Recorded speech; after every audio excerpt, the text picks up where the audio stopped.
السلام عليكم ورحمة الله وبركاته. صباح الخير يا صباح الفل عليكم. تعالوا بقى عندنا حتة فطارة بقى، حتة فطارة بسم الله ما شاء الله. استنى بتجري ليه؟ خليك قاعد ماشي. شايفين الدنيا عاملة ازاي؟ ما تحدش، خليكم زي ما انتم ما تخافوش.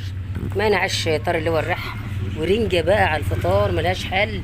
فطير سخن ملهلب كده بألف هنا وشفا. وشايفين اللي بتعك كده البطاطس بالبتاع مش عارفة ايه، محدش صابر لما يعني حاجة كده بألف هنا وشفا يا رب. يلا حبايبي يلا تعالوا افطروا معاني. ما انا عارفه ان انتوا كلكم متوحمين على الفطره دي.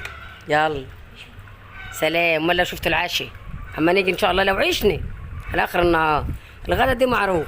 يلا حبايبي يلا والسلام عليكم ورحمه الله وبركاته. كل يا ولاد.